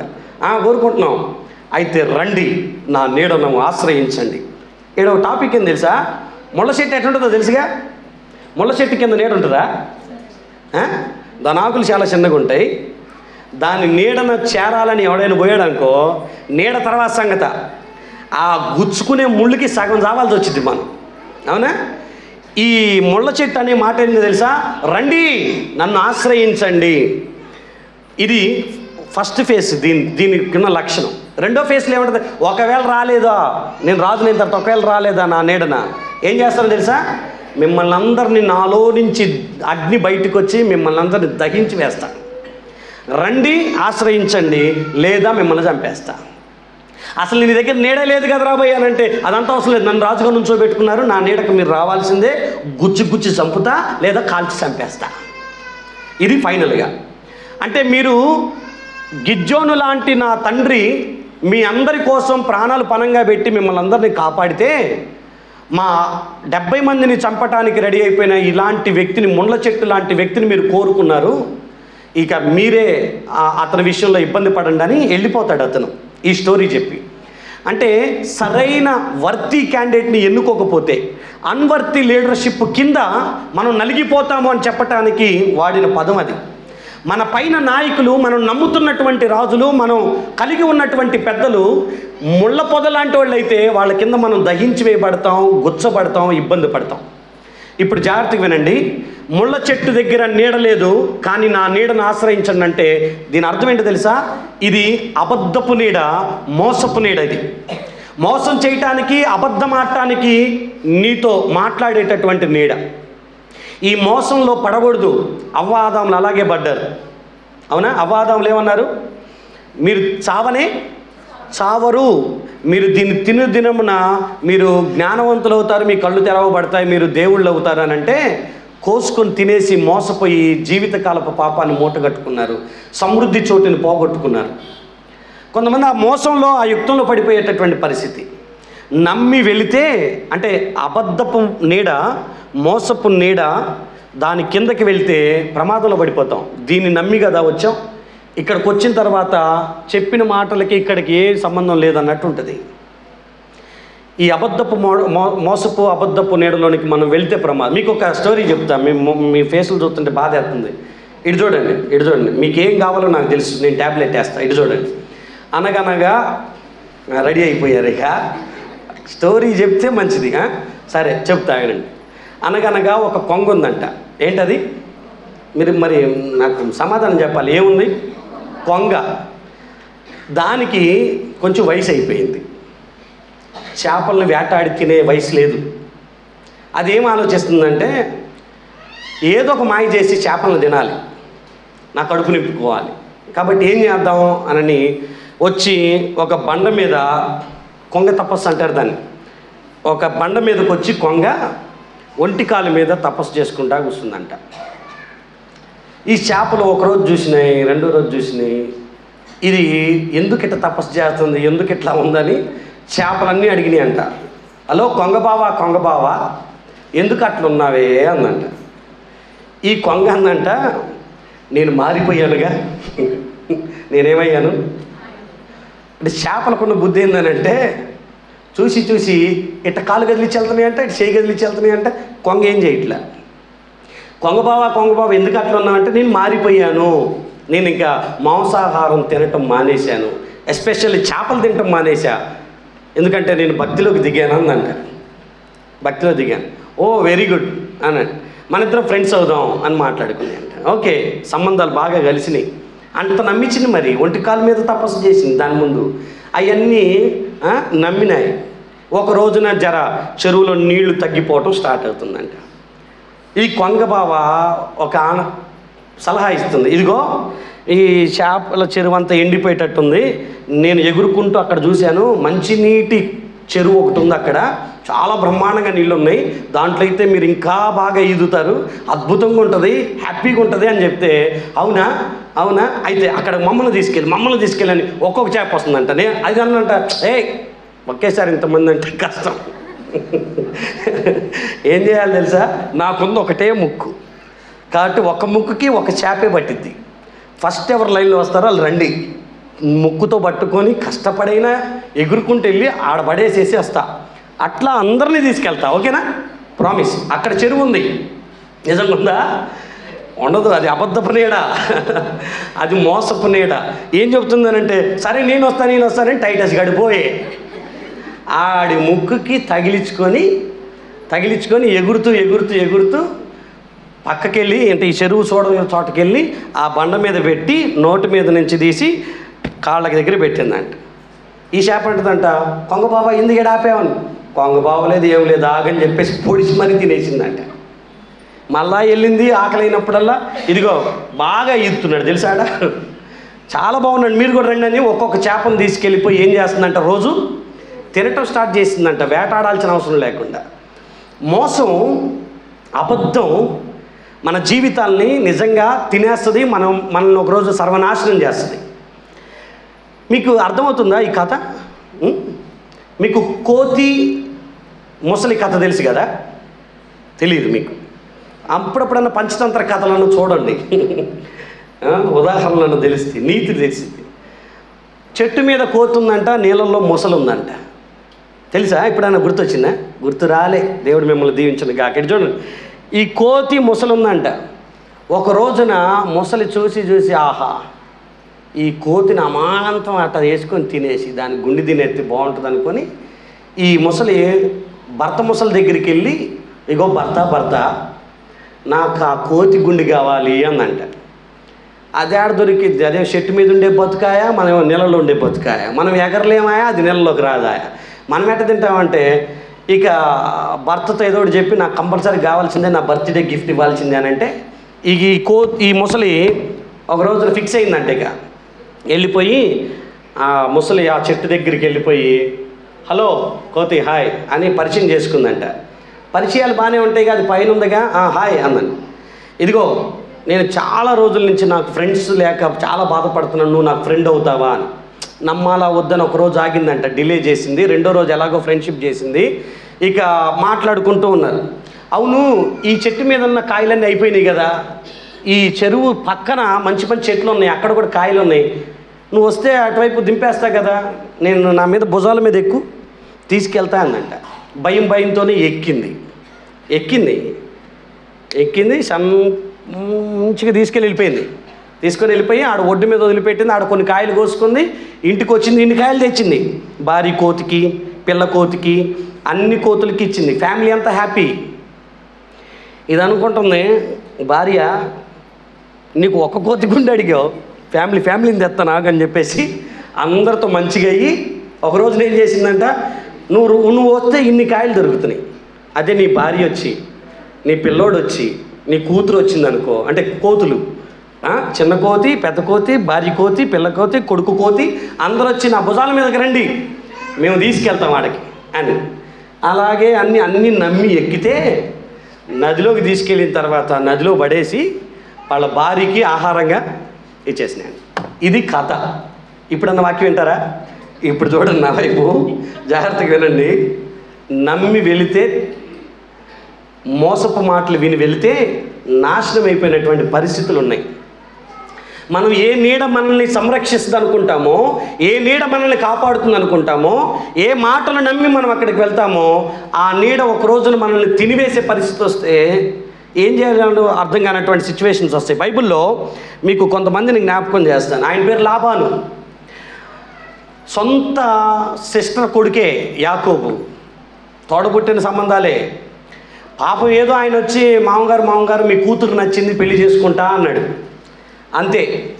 ఆయన అన్నాడు సరే పెళ్లి చేసుకో కానీ ఆ కట్నం కింద నువ్వు కొలువు చేయాలి. ఎన్ని సంవత్సరాలు? 7 సంవత్సరాలు కొలువు చేయాలి. సరే 7 సంవత్సరాలు కష్టపడి సరిగ్గా పెళ్లి టయానికి బట్టలు కుట్టించుకొని పెళ్లిపేటల మీదకి వెళ్ళి కూర్చుంటే ఈయన లాభాన్ని వచ్చి, ఇగో అల్లుడు సాయంత్రం ముహూర్తం ఉంది, నువ్వు కొంచెం రెడీగా ఉండని చెప్పేసి సాయంత్రం పూట ముసుగేసి ఒక అమ్మాయిని కూర్చోబెట్టాడు. ఈయన కోరుకుందేమో రాహేల్ని, ఆయన కూర్చోబెట్టిందేమో లేయాని. ఈయనేం చెప్తున్నాడంటే, ఇదిగో మా అమ్మాయి ఏమే రాహేలు అని అబద్ధం చెప్పి తాళి కట్టించి మరుసటి రోజున ఆ విషయం తెలిసిన తర్వాత కవర్ చేసుకోవటానికి ప్రయత్నం చేస్తున్నారు. లాబాను అబద్ధపు నీడ, ఆయన అబద్ధాలు చెప్పి ఏదో లాభం పొందుకోవటానికి లేకపోతే ఏదో లాభప్రాప్తి కోసం చేసేటటువంటి పనులు కొన్ని ఉంటాయి. మీకు దావీదు విషయాన్ని చూడండి. దావీదు దగ్గర చాలామంది సైనికులు ఉన్నారు. ఆ సైనికుల్లో ఊరియా అనేటటువంటి ఆయన కూడా ఒక ఆయన. ఈ ఊరియా అనేటటువంటి ఆయనకి ఒక భార్య, ఆమె పేరు బత్షెబ. బత్షెబాను చూసి పాపం చేసినటువంటి దావీదు తప్పు ఎక్కడ బయటపడకూడదు అని ఈయనేం చేస్తాడనంటే ఈ ఊరియాని పిలిపించి, నువ్వు నీ భార్య దగ్గరికి వెళ్ళంటే, ఈ ఊరియా అన్న మాట, యుద్ధం జరుగుతుంది, నా రాజును వదిలిపెట్టి నా రాజును కాపాడాల్సింది పోయి నేను నా భార్య దగ్గరికి వెళ్ళి నేను ఎలా సంతోషంగా ఉండగలుగుతాను, నేను వెళ్ళనయ్యా, ఇక్కడే కాపలా కాస్తానని. అంటే చాలా బాగా నమ్మిన వ్యక్తి, ప్రాణాలు ఇవ్వటానికి సిద్ధపడిన సైనికుడు తన జీవితం అంటే నమ్మి వచ్చినటువంటి ఆ సైనికుడి యొక్క కుటుంబాన్ని డిస్ట్రాయ్ చేశాడు ఆయన. ఎంతగా అంటే ఒక లెటర్ రాసిచ్చి, ఇది సైనికుడికి, అదే సైన్యాధిపతికి ఇచ్చేరప్పు అని. సరే, నా రాజు చెప్పిన లెటర్ కదా అని నమ్మి ఆ లెటర్ తీసుకొని వెళ్తే, ఆ లెటర్లో ఏముందో తెలుసా? ఈ లెటర్ తెచ్చినోడిని అక్కడే పొడిచి చంపేయండి అని ఉంది. ఎందుకంటే ఇతని భార్యని రాజు కోరుకున్నాడు. అడ్డుగా ఉన్నటువంటి ఈ భర్తని అతనికే లెటర్ ఇచ్చి, ఎంత దుర్మార్గపు పని అంటే, సరే ఎక్కడో యుద్ధంలో కనపడినప్పుడు చంపేయండి కాదు, ఇగో ఈ లెటర్ తీసుకొస్తున్నటువంటి వ్యక్తి ఊరియా, ఆ ఊరియాని చంపేసేయి అని చెప్తే, ఆ లెటర్ తీసుకొని యుద్ధంలో ముందుంచి అతను చచ్చిపెట్టేట్టు చేశారు, అతను చంపేశారు. ఎవ్వరు మర్చిపోయినా దేవుడు మర్చిపోలే. నాతాను అనేటటువంటి ప్రవక్తను పంపించి అతను చేసినటువంటి పనిని గురించి హెచ్చరించి బుద్ధి చెప్పాడు ఆయన. నిన్ను నమ్మి నీ నీడలో ఉన్నటువంటి సైనికుడిని చంపేసి సైనికుడి భార్యని నీ దగ్గర చేసుకున్నటువంటి పరిస్థితి దావీద్ది. రాజే అలా చేస్తే ఇక ఇంకెవరిని నమ్మాలా రాజ్యంలో? ఎవరైనా కొన్ని పదాలు మీకు జ్ఞాపకం చేస్తాను, వినండి. కొన్నిసార్లు ఆడపిల్లలు కలిగిన తల్లిదండ్రులకి నేను ఈ మాట అంటున్నాను. ఆడపిల్లలు కలిగిన తల్లిదండ్రులకి రాజుని నమ్మి రాజు దగ్గరే సేఫ్టీ లేకుండా రాజే మోసం చేసిన పరిస్థితి ఉంటే, ఒకవేళ మా అన్నే కదా, మా అక్కే కదా, మా అక్క కుటుంబమే కదా, మా బావగారి ఇల్లే కదా, మా అమ్మమ్మ ఇల్లే కదా, మా తాత ఇల్లే కదా అని నువ్వు 2 గంటలు బయటికి వెళ్ళి రావటం కోసం మీ పిల్లల్ని తీసుకెళ్ళి ఆడ వదిలిపెట్టొచ్చి వచ్చారనుకో, నేను అంటున్నాను, దావీదు లాంటి భక్తుడు ఇక ఈ భూమి మీదకి ఎవరైనా దొరుకుతారా? హలో, ఉన్నారా? 7 సార్లు స్తుతిస్తాడు దేవుడి దగ్గర, 3 సార్లు ప్రార్థన చేస్తాడు, చాలా గొప్ప పాటలు రాశాడు, గొప్ప ఆరాధికుడు, గొప్ప ప్రసంగికుడు, వాక్యం తెలిసినటువంటి వాడు, భక్తి జీవితం కలిగినటువంటి వాడు, దేవుడి దగ్గర మోకరించగలిగిన వాడు. ఆయనే తన దగ్గరికి ఒక స్త్రీ కనపడితే నా పనివాడి భార్య, నా సైనికుడి భార్య అని కూడా లేకుండా అతనితో తప్పు చేసిన పరిస్థితి ఉంటే, నువ్వు నా లోకంలో లేకపోతే అరాకొర భక్తి చేస్తున్నటువంటి, అసలు భక్తి కూడా లేనటువంటి వాళ్ళ దగ్గర నీ వయసుకు వచ్చిన పిల్లల్ని ఆడ వదిలిపెట్టేసి వస్తే సేఫ్టీ ఏ విధంగా ఆలోచిస్తావు? అంటే పంపించిన నీది బుద్ధి తక్కువ, లేకపోతే నువ్వు అలా నమ్మావా, లేదా అలా నమ్మినట్టుగా ఆ చెట్టు వచ్చి నీ నీడలాగా, అంటే నా నీడను ఆశ్రయించ ఏముంది చెల్లె, ఏడు వదిలిపెట్టేసి వెళ్ళు, అమ్మాయిని నేను చూసుకుంటా అని అంటున్నారా వాళ్ళు? ఏం పర్లేదు, 2 రోజులు ఉంచుకుంటా అని అంటున్నారా? నేను అంటున్నాను, వాళ్ళు ఎవరైనా సరే మీ పిల్లల్ని కాపాడుకోవాల్సిన బాధ్యత మీ చేతుల్లో ఉంది. అది మీ బాధ్యత కాబట్టి అవసరమైతే ఎంటబెట్టుకొని వెళ్ళు, లేకపోతే ఇంట్లోనే కూర్చోబెట్టు తప్ప ఎవరో పంచన ఎవరో నీడన చేరిస్తే ఆగమైపోతాయి జీవితాలు, ఆగమైపోతాయి. ఇన్ని జీవితాలని చూసినాం. ఆ టయానికి ఆ పరిస్థితికి ఎవరు ఎప్పుడు ఎలాంటి డెసిషన్లు తీసుకుంటారో మనకు తెలియదు. మీకు మనస్ఫూర్తిగా చెప్తున్నాను, నమ్మి మీరు పంపించి మోసపోవద్దు. మగపిల్లల జీవితాలనైనా ఆడపిల్లల జీవితాలనైనా వారి భక్తి పాడేటట్లు, వారి ప్రవర్తన పాడేటట్లు, మా బంధువులే కదా అని, మా చుట్టాలే కదా అని ఎవరి దగ్గరికి పడితే వాళ్ళ దగ్గరికి పంపించొద్దు. ఈవెన్ నాకు బాగా బుద్ధొచ్చిన కొన్ని పనులు, నాకు బాగా రిగ్రెట్ అయినటువంటి కొన్ని పనులు కూడా ఏంటంటే, నా కూతురు నా చర్చి తమ్ముడు, నా కూతురు నా చర్చి చెల్లెలు అని పంపించటం కూడా ప్రమాదమే. ఎందుకంటే ఎవడి బుద్ధి ఎలా మారుతుందో మనకు తెలియట్లా, ఎవరు ఏమి నేర్పిస్తున్నారో తెలియట్లా. అంటే నా బిడ్డలకే జరిగింది అని అంటే అది మీ పరిస్థితి, మీరు పక్కన వాళ్ళని ఎలా నమ్ముతారంటున్నా నేను. సింపుల్గా చెప్తా, ఇట్రా ఇట్రా ఎవరో ఒకరు రండి ఇట్రా. ఇప్పుడు నా బిడ్డ ఉంది అనుకుందాం, నేను చర్చి విశ్వాసిని అనుకుందాం, అనుకోండి కొంచెంసేపు. నేను చేతనైతే, ఒకవేళ చేతనైతే ఏం చెప్పాలి? సేవకుడి యొక్క కూతురికి మంచి చెప్పాలి, అవునా? చేతనైతే మంచి చెప్పాలి. ఇలా గొంతులో ఏమి నూరిపోతున్నామో తెలుసా? నేను మిమ్మల్ని బాధ పెట్టాలంటలేదు, కానీ ఆ నీడ, అంటే ఆ మోసపు అబద్ధపు లేనిది చెప్పి ఆ నీడలోకి తీసుకునే పరిస్థితి. వీళ్ళకి వాళ్ళెట్లా, వీళ్ళెట్లా, చర్చిలు ఎట్లా, మీ నాన్నెట్లా, మెమ్మెట్లా, లేకపోతే ఆ చర్చిలో వెనకాల కూర్చున్నాం ఎట్లా, ముందా వీళ్ళ వయసు ఏంది, వీళ్ళతో నువ్వు చెప్పే మాటలేంది? నేను అవి వినింత నా బిడ్డలు నాకు చెప్తారా చెప్పరా? హలో, హల్లెలూయా, హల్లెలూయా ఉన్నారు కదా, ఉన్నారు కదా. నా బిడ్డ నాకు వచ్చి చెప్పదా? మీరు ఆ వయసు పిల్లలకి ఏం ఏం ఏం మాట్లాడుతున్నారు? ఆ వయసు పిల్లలకి ఏమి నూరిపోస్తున్నారు? నీకు వాళ్ళకి గొడవ అయితే అయ్యింది గాక ఈ వయసు వాళ్ళ మీద ప్రభావం చూపించేది, ఈ వయసు పిల్లలకి అవి వచ్చి చెప్పేది తప్పు కదా? ఇది విత్తుకున్నావు కదా, రేపొద్దున ఇదే కోసుకుంటే నీ పిల్లల విషయంలో, నీ పిల్లలకు కూడా అదే చర్చి పిల్లలు వచ్చి 4 నూరు పోస్తే నీ పరిస్థితి ఏంటి? తట్టుకోనే శక్తి ఆ టైంకి ఉంటుందా నీకు? నేను అంటున్నాను, అంత భయం లేకుండా చెప్పారా నీకు? అంటే నా బిడ్డలు వాళ్ళంత ధైర్యం లేకుండా చెప్పారనంటే ఇక మిగతా వాళ్ళ విషయం ఏంటి? మిగతా వాళ్ళ విషయం ఏంటి? అంటే విశ్వాసులని నమ్మి పంపించడానికి కూడా వీల్లేదు. ఇట్రా ఇప్పుడు మన చర్చి పిల్లగాడే అని అనుకొని నేను నా బిడ్డని పంపించడానికి కూడా భయమవుతున్న రోజులు అవుతాయి. ఎందుకంటే వయసుకు వచ్చిన నాకు లాస్ట్ ఆదివారం అస్సలు ఓపిక లేదు. ఎగ్జామ్స్ టైంలో ఉన్నాను, అంటే అంతకుముందు ఆదివారం, నేను లాస్ట్ ఆదివారం సుమనల చర్చిలో ఉన్నా, అంతకుముందు ఆదివారం అస్సలు ఓపిక లేదు. నిజం చెప్తున్నాను, నమ్మండి, అసలు నిద్ర లేదు, ఒంట్లో ఓపిక లేదు, అస్సలు నాకు బలం లేదు.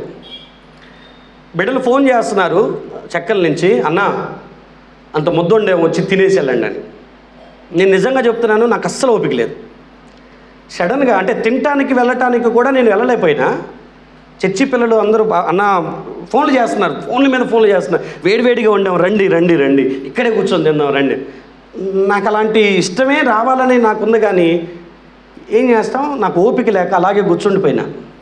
సడన్గా నా బిడ్డుండి ఫ్రెండ్స్ దగ్గరికి వెళ్ళాలి అని, మళ్ళీ మేము హాస్టల్కి వెళ్ళిపోతాం కదా, ఫ్రెండ్స్ దగ్గరికి వెళ్ళాలి. నాకు యాక్చువల్గా ఓపిక లేదు, ఎవరినో ఒకరిని ఇచ్చి పంపించినా సరిపోతుంది. కానీ నాకు ఏమనిపించిందంటే, ఇప్పుడు ఈ టైంలో కనుక నా పిల్లలకి నేను ఈ టైం ఇవ్వకపోతే ఇప్పుడు ఎవరో ఒకరిని ఇచ్చి పంపించాలి. ఆ ఇచ్చి పంపించే పరిస్థితుల్లో ఏం జరుగుతుందో అర్థం కావట్లా. ఓపిక లేదు. వీళ్ళని ఎక్కించుకొని ఆ కారు తీసుకొని నిజామాబాద్కి వెళ్ళి వాళ్ళని ఆడ పడేసేసి వాళ్ళ ఫ్రెండ్స్తో మాట్లాడుతుంటే వాళ్ళ ఇంటి ముందు కూర్చొని కారు ఆపుకొని అలాగే పడుకొని ఉన్నా. వాళ్ళు వచ్చిందాక ఆ పిల్లలు వాళ్ళు ముగ్గురు స్నేహితులు వాళ్ళు మాట్లాడుకొని వాళ్ళు అన్నం తిని కళ్ళ ముందు వాళ్ళు వచ్చేంత వరకు అలాగే బిగపట్టుకొని ఉన్నా. మళ్ళీ సాయంత్రం పూట ఇంటికి వచ్చిన తర్వాత అప్పుడు మరలా కొంచెం పడుకొని పొద్దున్నే లేచి ప్రయాణం చేసుకుంటూ వెళ్ళిపోయినా. ఏమవుతుందో తెలుసా పరిస్థితులు? అంటే దావీదు రాజు, అభిషిక్తుడు, దేవుడు ఎంపికలో ఉన్నవాడు, దేవుని హృదయానుసారుడు, వాక్యం బాగా తెలిసినవాడు, ఆయనే ఊరియా విషయంలో అంత దుర్మార్గపు పనిచేసి మోసం చేస్తే, ఊరియాకి లెటర్ ఇచ్చి మరి ఊరియాని చంపించేస్తే ఏ సేవకుని నమ్ముతాం? ఏ విశ్వాసిని నమ్ముతాం మనం? నా అన్నే కదా అని పంపిస్తే, నా చెల్లే కదా అని పంపిస్తే, నా అక్కే కదా అని పంపిస్తే, మా విశ్వాసులే కదా అని 2 నిమిషాలు ఇక్కడ ఉండండి అని చెప్తే, నాకు నా లైఫ్లో నేను కొన్ని పదాలు వినే పరిస్థితిలోకి తీసుకొచ్చాను. మీరు వెళ్ళిపోతారు, ఆ తర్వాత వాళ్ళు అనే మాటలు ఈ చెవులతో విన్నాం. లైఫ్లో మీరు ఎప్పుడు ఆ పని చేయొద్దు. నాకు ఆ మాటలు విన్నప్పుడు చాలా బాధ అనిపించింది. మీరు ఎదురుగా ఉంటే ఒకలాగా ఉంటారు, మీరు లేకపోతే ఒకలాగా ఉంటారు. నాదేనే కాదు, తల్లిదండ్రులు ఉంటే మిగతా వాళ్ళు ప్రవర్తన ఒకలాగా ఉంటుంది. తల్లిదండ్రులు లేకుండా మీరు ఆ పంచను వదిలిపెట్టి వెళ్ళిన తర్వాత బిడ్డని ఎక్కడ చేయి వేసి మాట్లాడతారో అర్థం కాదు. బిడ్డకి ఎంత దగ్గరగా వచ్చి కూర్చో, అరే సెన్స్ ఉంది నీకు సెన్స్ ఉంది, నీ వయసుకు వచ్చిన పిల్ల కదా, ఆడ కూర్చుంటే ఈడ కూర్చోవాలి అనే సెన్స్ ఉండాలి. నేను మన దగ్గర ఉన్న పిల్లలకు చాలామందికి చెప్పా, రే నువ్వు ఇట్లా చెప్పినా ఏది మాట్లాడాలన్నా, ఎందుకురా అంత దగ్గరికి వెళ్ళి మాట్లాడుతున్నావు, అట్లా మాట్లాడకూడదమ్మా. ఏదైనా చెప్పాలంటే ఇట్లా చెప్తేనే అయిపోయింది. అందరూ ఉన్నారంటే అక్కడికి రండి, అక్కడ మాట్లాడతానని, అక్కడ ఉండి ఇక్కడ సరేనా అని ఇట్లా మాట్లాడితే చూసే వాళ్ళకి ఎట్లుంటుందో తెలుసా? అసలు ఈ చెవి ఇచ్చిన వాళ్ళు కూడా వాళ్ళు అట్ట వంగిపోతున్నప్పుడన్నా ఇడ తీయాలన్న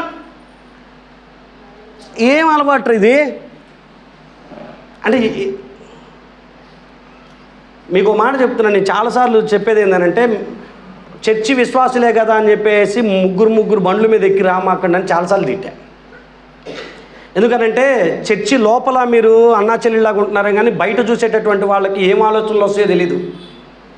మీకు తెలుసా, చాలామంది చర్చికి ఇప్పుడు ఆగిపోవటానికి వన్ ఆఫ్ ద రీజన్ కూడా ఏంటంటే, మనము మన పిల్లలను అసలు ఏం జరగలేదు, కలిసి వెళ్ళాము కలిసి వచ్చాము ఒకే ఆటోలో, కానీ వాళ్ళ భర్తకు 100 రకాల డౌట్లు వచ్చినాయి. నువ్వు చర్చికి వెళ్తే మాత్రం కాళ్ళు తీస్తానని చెప్పి ఇంట్లో కూర్చోబెట్టారు. ఓ జాగ్రత్త పడుతుము గాక, హల్లెలూయా. కూర్చో. నేను బైబిల్లో ఆహాబ్ అనే ఒక ఆయన ఉన్నాడు, యెజబెల్ అనే ఒక అమ్మాయి ఉంది. వాళ్ళ భార్యాభర్తలు వాళ్ళిద్దరికీ నాబోతు అనేటటువంటి వ్యక్తి యొక్క పొలం కావాల్సి వచ్చింది. వెంటనే వీళ్ళకి వచ్చిన ఆలోచన ఏంటో తెలుసా? అయితే నాబోతు మీద ఒక అబద్ధం వేద్దాం, అప్పుడు అతను చంపేసి ఆ తర్వాత ఆస్తి తీసుకుందాం. నాబోతు పాపం పేదోడు, వీళ్ళ తోట పక్కనే కలిగిన తోట వాడి. అరే అడిగే దిక్కులేరు కదా, నిలువ నీడలేని బ్రతుకులు కదా. అరే నువ్వు రాజువి, నీకు ఎంత భూమి ఉంది. ఆడు నాబోతు అనేటటువంటి ఆయన పక్కన ఒక చిన్న ఎకరం ఉంటే దాంట్లో కూడా చేతులు పెట్టుకొని లాక్కోవాలనుకునేటటువంటి దౌర్భాగ్యపు ఆలోచనలు మనవి. అరే నిలువ నీడలేని వాళ్ళు గట్టిగా అరిస్తే వాడి వెనకాల 4 నుంచోరు. మగదిక్కు లేని కుటుంబం అయిపోయింది, లేకపోతే అమ్మ నాన్న లేని కుటుంబం అయిపోయింది. జాలి పడదామని లేదు, నిర్దాక్షిణంగా నాబోతుని రాళ్లతో కొట్టి చంపించి పొలాన్ని లాగేసుకున్నారు వీళ్ళు. ప్లానింగ్ ఏంటో తెలుసా? వీళ్ళ చేతికి మట్టి అంటకూడదు, 10 మంది వచ్చి రాళ్లతో కొట్టి చంపేయాలి. ఏం చేశారు తెలుసా? నాబోతు మీద అబద్ధ సాక్ష్యం చెప్పారు. ఉపవాస దినం రోజున ఇతడు సరిగ్గా పాటించలేదని చెప్పేసి ప్రజలందరూ వచ్చి రాళ్లతో కొట్టి నాబోతు రక్తాన్ని కుక్కలు నాకేటట్టు చేశారు. ఏమి తెలియనట్టు కూర్చున్నాడు ఆహాబను యెజబెలు. మట్టి అంటే చేతి కంటిన ఆ మరణపు మట్టిని, ఆ హత్య మట్టిని అలా దులిపేసుకొని సైలెంట్గా కూర్చున్నారు.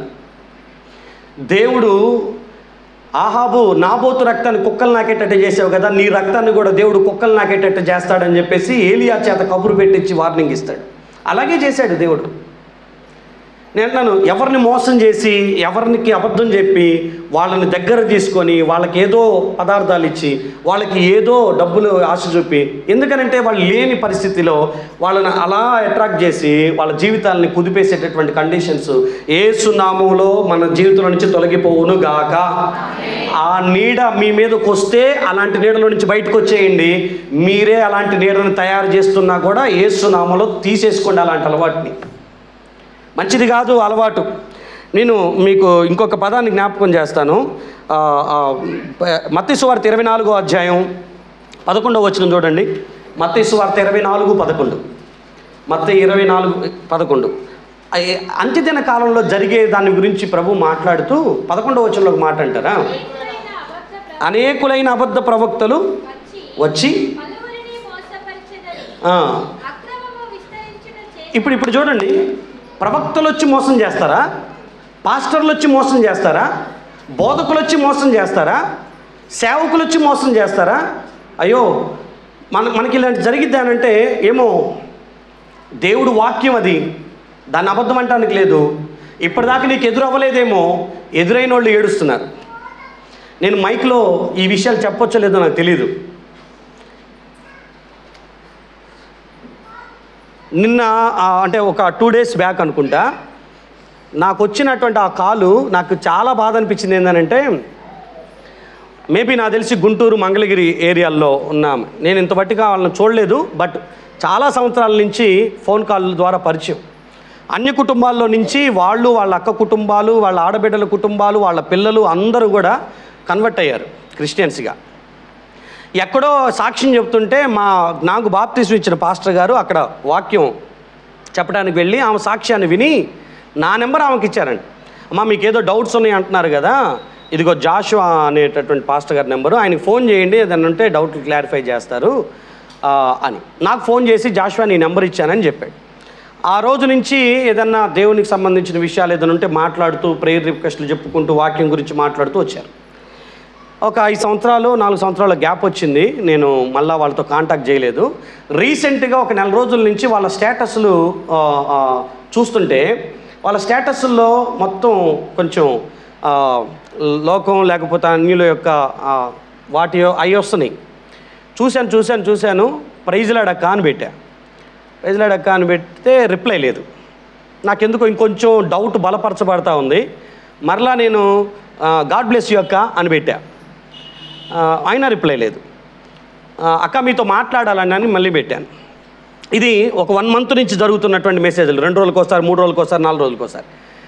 ఈ చివరికి బ్రదర్ గారు నేను మీకు కాల్ చేస్తాను, మీరు ఫ్రీ టైం చెప్పండి. సరే అక్క ఇప్పుడు ఎగ్జామ్కి వెళ్తున్నాను, నైట్కి వచ్చేస్తాను, అప్పుడు చెప్పండి.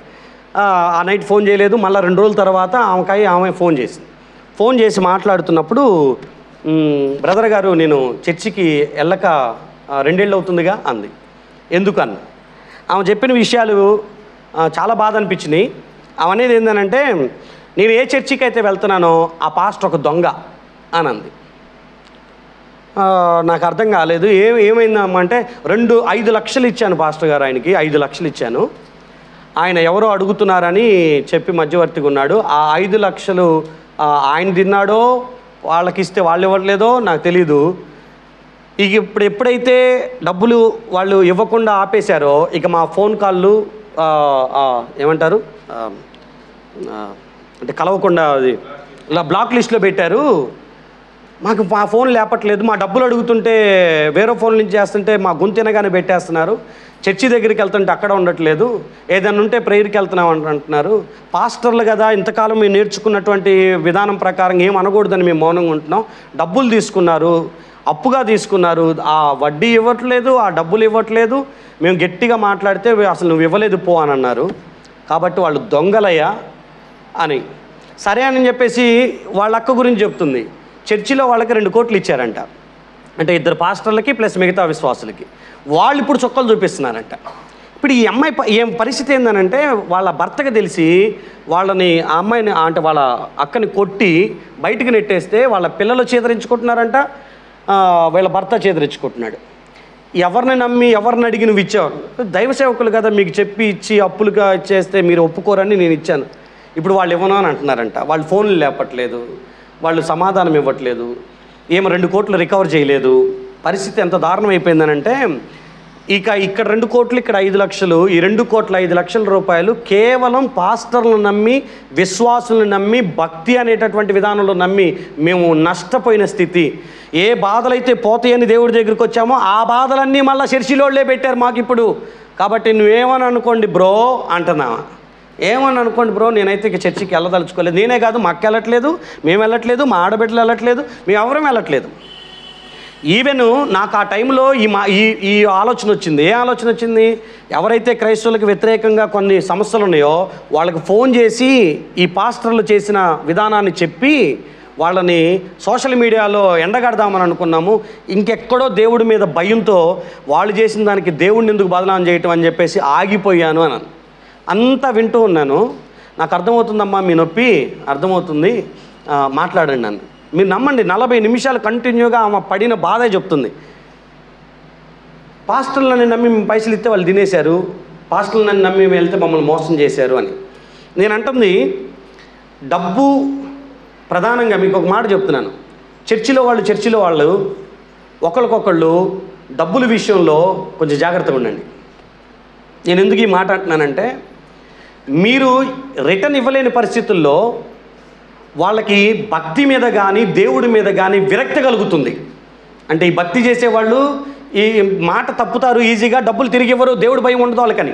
అవన్న మాట అంటే తెలుసా, మాకే నా ఉగ్రతలు ఉండేది చెప్పే మీకు ఉండదా అని అంది. అంతే వింటూ కూర్చున్నాగా. మనకి చేత కాకపోతే డబ్బులు ఎవరి దగ్గర చేతులు చాపి తీసుకోకుండా ఉందుముగాక, పస్తులన్నా బ్రతుకుదుముగాక. తీసుకుంటే మాత్రం నిక్కచ్చిగా ఇచ్చేయాలి. ఎందుకనంటే మాట అది. నీతిమంతుడు ఆపద కలిగినా సరే, నష్టం కలిగినా సరే మాట తప్పకూడదు. మీలో అన్న డబ్బులు ఇచ్చి నష్టపోయాను అన్నవాళ్ళు ఎవరో చేతులు ఎత్తుందంటే దాదాపు ఇక్కడ సగం మంది లేపుతారు. అన్నమాట మీకు అర్థమైందా? ఆ సగం మంది లేపిన వాళ్ళలో చర్చి వాళ్ళకి డబ్బులు ఇచ్చి మోసపోయిన వాళ్ళు లేపండి అన్నా కూడా లేపుతారు మనలో కొంతమంది. అవి ఉంటే దేవునికి స్తోత్రం. హల్లెలూయా చెప్పండి ఒకసారి గట్టిగా, హల్లెలూయా. ఎందుకనంటే ప్రార్థనాపరుడు అన్న ఇచ్చాము, ఏదో మనోళ్ళే కదా అని ఇచ్చాము, వాళ్ళు అక్కడ చేశారు. ఏం చేయాలి ఇప్పుడు? మీ మీద కలిగిన విరక్తి మీరు ఆరాధిస్తున్న దేవుడి మీద కూడా విరక్తి కలిగేటట్టు చేస్తుంది. ఆమన్న మాట ఏంటి తెలుసా? ఒకప్పుడు మేమే అందరినీ చర్చికి తీసుకెళ్ళేవాళ్ళం, ఇప్పుడు మేమే మా ఏరియాల్లో చర్చిలకు వెళ్ళమాకుండా అని చెప్పాము. మేము పుట్టిన మతంలోనే ఇక సచిన్ దాకా ఉంటామని డిసైడ్ అయిపోయాం. మేము ఇంక రాం బ్రో, పచ్చళ్ళ బిజినెస్ చేసుకొని బతుకుతున్నా, మేము ఇంక రాం బ్రో అంది. సైలెంట్గా ఉన్నా, నేనేం మాట్లాడలా. మేబీ ఈ వాక్యం మోషన్ వింటే మోషన్కి ఆమె ఎవరో ఐడియా ఉంటుంది, ఎందుకంటే ఆమె నుంచి పరిచయం వాళ్ళు కాబట్టి. ప్రార్థన చేయండి. ఆమె పేరు శైలజ. ఆమె గురించి ప్రేయర్ చేయండి. దేవుడు మరలా ఆయన ప్రేమతో వారిని ఆకర్షించుకొని రక్షణలో స్థిరపరచునుగాక. హల్లెలూయా. వాళ్ళ లోపల అంతా నొప్పి కలిగి ఉన్నారు. ప్రవక్తలు మోసం చేస్తారంటే అవును మోసం చేస్తున్నారు. ఈ రోజుల్లో మోసపు బోధలు వస్తున్నాయి అంటే అవును వస్తున్నాయి. మీ చెవులకి ముక్కులు కొన్ని తీసి పడేయండి అని అంటున్నారు, లేకపోతే అట్టుపళ్ళు కొనుక్కొని వెళ్ళని అంటున్నారు, కర్చీఫ్లు కొనుక్కొని వెళ్ళని అంటున్నారు, ఆయిల్ డబ్బాలు కొనుక్కొని వెళ్ళమంటున్నారు. అరే ఆయిల్ డబ్బాలు అమ్మే కంటే వాళ్ళకు ఒక మాట చెప్పొచ్చు కదా, మీరు ఆయిల్ తెచ్చుకోండి నేను ప్రార్థన చేస్తాను అనొచ్చు కదా. హల్లెలూయా. అట్టట్టా అబ్బా మేము కొనుక్కొస్తే 10 రూపాయలు, నువ్వు అమ్మితే 100 రూపాయలు కదా, అట్లా కుదిరిద్ది? తూర్చేదంతా. మా వ్యాపారం జరగాలంటే మేము ఆయిల్ అమ్మాల్సిందే. ఇది ఇది ఇది రెండో రకపు నీడ. మూడోది ఒకసారి చూడండి, మీరు యెషయా గ్రంథం 30వ అధ్యాయం 2 నుంచి 5 వచనాల వరకు చదవండి. నేను దీనికి వివరించదు కానీ క్లోజింగ్లోకి వెళ్ళిపోతాను, బట్ ఇది చాలా అవసరమైనటువంటి విషయం. వారు తమ నోటి మాటను విచారణ చేయక, ఈ పదాలు మీరు పదాలు ఖచ్చితంగా అంటలేని తెచ్చుకోండి. ఫరో బలము చేత బలపరుచుకుంటామని, ఐగుప్తు నీడది, ఇది అండర్లైన్ చేసుకోండి. ఒకటేమో సొర చెట్టు నీడ, ఇంకొకటేమో ముళ్ళపొద నీడ, ఇది ఐగుప్తు నీడ.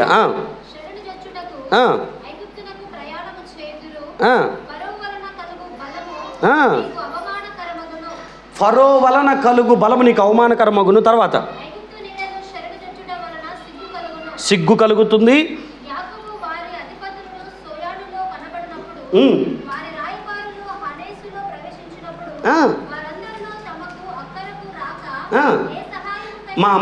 ఈ పదాలు మళ్ళీ చదువు. అక్కరకు రాక, ఏ సహాయానికైనా, ఏ ప్రయోజనానికైనా పనికి రాక, సిగ్గు నింద. ఇప్పుడు ఈ పదాలు నా వైపు చూసి వినండి, జాగ్రత్తగా ఆలకించండి. మీరు ఐగుప్తు నీడను ఆశ్రయించాలనుకుంటున్నారు, ఐగుప్తు నీడకు వెళ్ళాలనుకుంటున్నారు, కానీ మీకు ఎదురయ్యేదేంటో తెలుసా? ఏ యొక్క సహాయం మీకు రాదు, ఎవ్వరు మీకు అక్కరకు రారు, పైగా సిగ్గు నింద అవమానం మీ జీవితంలోకి వస్తుంది అని. ఈ నీడ ఎలాంటిదనంటే, మీరు నమ్మి అక్కడ ఏదో ఉంటుంది అనుకొని వెళ్తారు, చివరికి వాళ్ళు మొండి చేయి చూపిస్తారు. ఐగుప్తు నీడలోకి వెళ్ళి ఫరో చేత మేము బలము పొందాలని అనుకున్నారంట. 118వ కీర్తన 9వ వచనంలో, రాజులను నమ్ముకొనుట కంటే యెహోవాను ఆశ్రయించుట, మనుషులను నమ్ముకొనుట కంటే యెహోవాను ఆశ్రయించుట మేలు.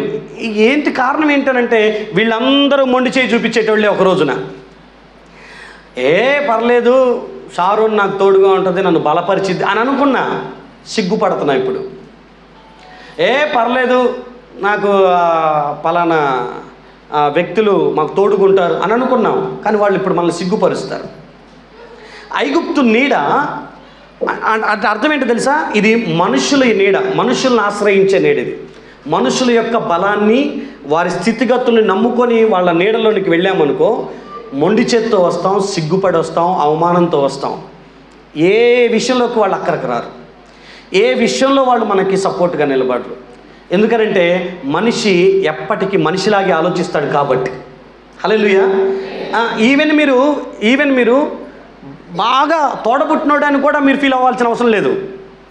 మా అన్నే కదా, మా అన్న మాకున్నాడు, మా అన్న చేత మేము బలం లేదు. ఒకరోజు నా అన్న కూడా నీకు మొండి చేయి చూపిస్తాడు, ఒకరోజు నీ సొంత అక్క కూడా నీకు మొండి చేయి చూపించింది. తను బాగుపడాలనుకుంటుంది కానీ నిన్ను బాగుపరచాలని అనుకోదు. ఒకవేళ నిన్ను బాగుపరచాలనుకున్నా ఒక పాయింట్ తనకంటే నిన్ను తక్కువగానే ఆలోచించేది తప్ప ముందు తన గురించి తను ఆలోచించుకుంటుంది, లేదా ముందు తన గురించి తను ఆలోచించుకుంటాడన్న. మనుషులం కాబట్టి మనుషుల బుద్ధి అలాగే వస్తుంది. అది నేనైనా మీరైనా ఇంకెవరైనా. మనుషుల నీడను ఆశ్రయించకుండా జాగ్రత్త పడుదుము గాక. ఇదిగో సొర చెట్టు నీడ అది తాత్కాలిక దీవెనలు ఇచ్చే నీడ. కొద్దిపాటి స్వస్థత కోసం, కొద్దిపాటి ఆశీర్వాదాల కోసం, కొద్దిపాటి సంతోషాల కోసం, కొద్దిపాటి సుఖం కోసం మనం వెళ్ళి నాశనం అయ్యే నీడది. ముండ్లపోద నీడ అది ఎలా చెప్తుందో తెలుసా? ప్రేమతో పిలిచినట్టు పిలిచి దగ్గరికి రాకపోతే కాల్చి చంపేస్తానంటే ఎలాంటి ట్రాప్లో పెడేస్తారో తెలుసా? అబద్ధం చెప్పి మోసం చేసి తన నీడలోకి వచ్చిన తర్వాత ఇప్పుడు బెదిరించడం స్టార్ట్ చేస్తారు. నీకు నువ్వుగానే వచ్చావుగా, నీకు నువ్వుగానే నా నీడలో ఉన్నావుగా, అప్పుడు ఒప్పుకున్నావుగా, అప్పుడు వచ్చావు కదా, అప్పుడు మాట్లాడావు కదా, అప్పుడు తీసుకున్నావు కదా, అప్పుడు ఇచ్చావు కదా అని మాట్లాడుతూ ఉంటారు. ఇక బెదిరించి నాలో నుంచి అగ్ని వచ్చి మిమ్మల్ని దహించి వేస్తుందని మాట్లాడే నీడది. చాలా భయంకరమైనటువంటి నీడ. ఈ నీడలోనికి వెళ్లకుండా జాగ్రత్త పడుతుము గాక. అబద్ధానికి మోసానికి బలవద్దు. మనం సేవకుల విషయంలోనైనా ఎవరిని నమ్మే పరిస్థితి కాదు ఈ అంత్యదిన కాలంలో. మిమ్మల్ని మీ పిల్లల్ని మీరే ప్రొటెక్ట్ చేసుకుందురు గాక. ఈవెన్ సేవకుడు వచ్చిన భార్యతో కలిసి రమ్మని చెప్పుదురు గాక. మీరామెననరుగా. హల్లెలూయా. సేవకుడే మీ ఇంటికి విజిటింగ్కి వచ్చినా అయితే అక్కతో రండి, లేకపోతే ఇంకొక సేవకుడిని బ్రదర్ను తీసుకొని రండి అని చెప్పే రోజులు మీకు వచ్చును గాక. హల్లెలూయా. ఇంటింటికి తిరుగుచు కుటుంబాలను మీరు నాశనం చేస్తున్నారన్నటువంటి లేఖనం నెరవేర్చబడుతున్న దినాలు ఇవి. మీ పాస్టర్ గారే అయినా ఒకవేళ ఒంటరిగా వస్తే హాయ్ హలో బాయ్ అని చెప్పండి. అన్న బయటికి వెళ్తున్నానన్నా ఇప్పుడే అని చెప్పండి. ఇంట్లోపలికి రాక మునిపే ఫీల్ అవ్వని ఇంకోసారి ఒక్కటి రాడు. నా మాట అర్థమైందా ప్రతాప?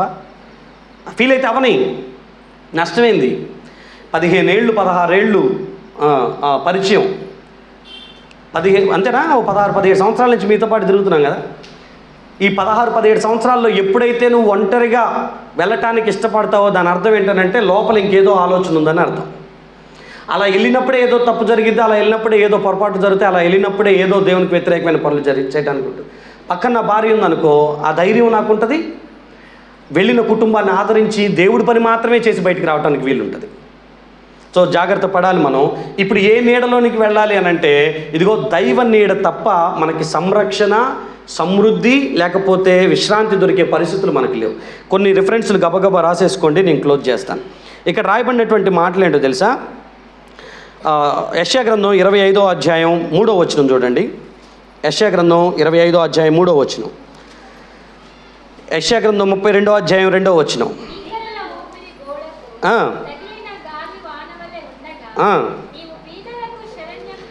శరణ్యం అంటే ఇక్కడ కూడా అది రెఫ్యూజ్ అని రాస్తుంది, అంటే నీడకు ప్రత్యామ్నాయం.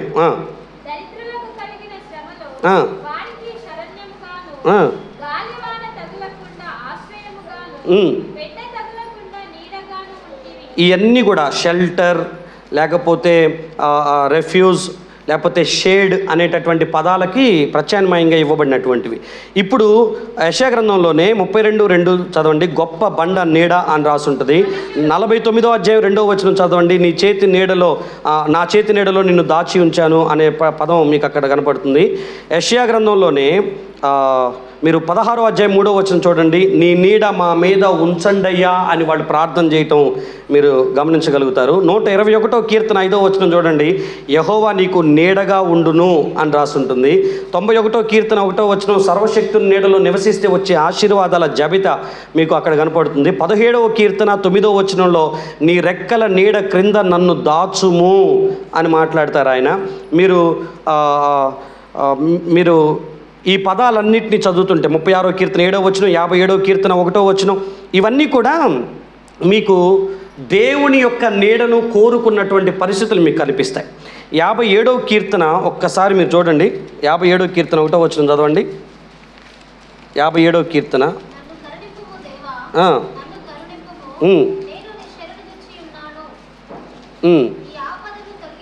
ఈ పదాన్ని మీరు రాసి పెట్టుకోనండి. ఈ ప్రసంగం దగ్గర ఒక పెద్ద పేజీలో రాసి పెట్టుకోనండి.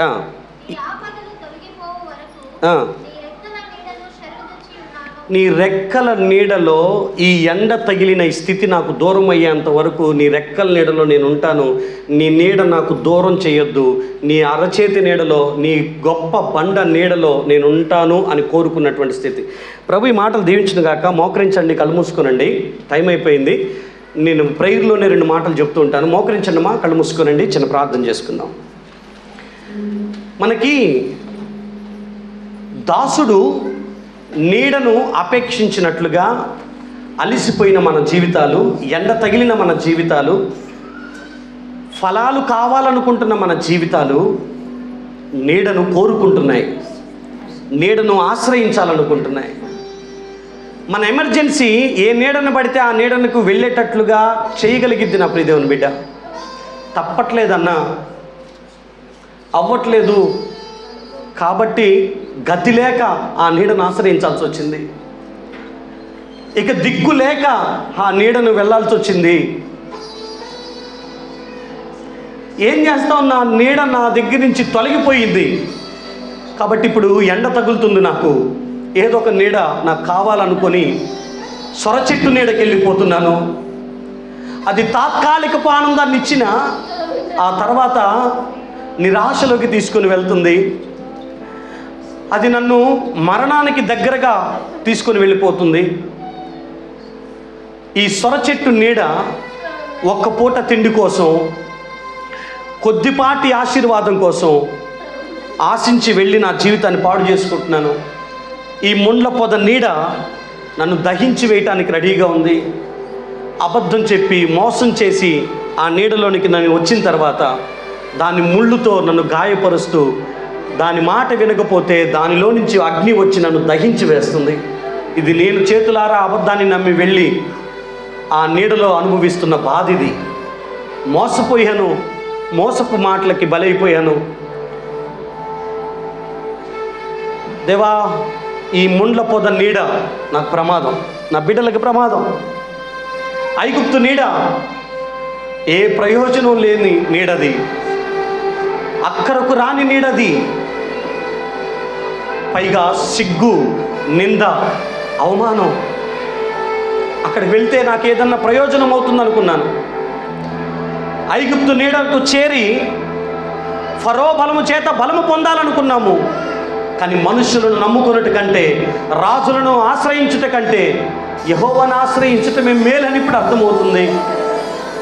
నేను అక్కడికి వెళ్ళాను, చేతులు చాపాను. నేను అక్కడికి వెళ్ళాను, వాళ్ళతో పాటు కూర్చున్నాను. ఏదో ఒకటి జరుగుతుంది అనుకున్నాను, కానీ సిగ్గుపడుతున్నాను ఈరోజు. నిందను అనుభవిస్తున్నాను ఈరోజు, అవమానపడుతున్నాను ఈరోజు. అక్కరకు రాలేదు వాళ్ళు, ఏ ప్రయోజనం లేదు, పనికి రాలేదు నాకు వాళ్ళు. దేవా, నీ చేతి నీడలోనికి వద్దాం అనుకుంటున్నాను, నీ రెక్కల నీడలోనికి వద్దాం అనుకుంటున్నాను, గొప్ప బండవైన నీ నీడకు వద్దాం అనుకుంటున్నాను. ప్రియుడా, జల్దరు వృక్షము ఎంత ప్రత్యేకమైందో నువ్వు అంత ప్రత్యేకమైన వాడివి. మోసం చెయ్యు, అబద్ధం చెప్పు, తాత్కాలిక ఆనందాన్ని ఇచ్చి నా జీవితాన్ని నాశనం చెయ్యు. ఆశ చూపి మొండి చేయి నాకు చూపించేవాడు కాదు. నా ప్రియుడా, నీ నీడ ఎక్కడుందో చెప్పు, నీ నీడను కూర్చుంటానయ్యా. నీ మధురమైన ఫలాలు నా జిహ్వకు అందించుకుంటాను. ఎండ తగిలి ఉన్నాను ప్రభువా, మోసపోయి ఉన్నాను, దహించబడుతున్నాను, ముళ్ళ చేత గుచ్చబడుతూ, నిందించబడుతూ, అవమానించబడుతూ, దీవెనలకు దూరం అయిపోయి బ్రతుకుతున్నాను. మనుషుల మోసానికి గురై ఆర్థికంగా చితికిపోయి ఉన్నాను. బయటికి రాలేకపోతున్నాం ప్రభువా. దేవుడనేవాడే ఉంటే నా డబ్బులు తిరిగి వస్తాయి కదా అన్న కొద్దిపాటి విశ్వాసం మరలా వాళ్ళు దేవుళ్ళలోకి వస్తారన్న ఒక చిన్న ఆశ మాత్రమే ఉంది ప్రభువా. మరలా వారి సొమ్ము వారికి వచ్చి ఈయన నిజమైన దేవుడు అని వారందరూ వారి నోటితో ఒప్పుకుందరు గాక నాయన. చర్చి పిల్లలే కదా అని నమ్మి వ్యాపారంలోకి వచ్చారు. అన్నా అన్నీ మోసపోయాం, పోనీలన్నా 7 లక్షలు పోతే పోయినాయి, దేవుడైతే అనుభవం ఇచ్చాడన్నా అని చెప్పిన కుటుంబాలు నాకు తెలుసు.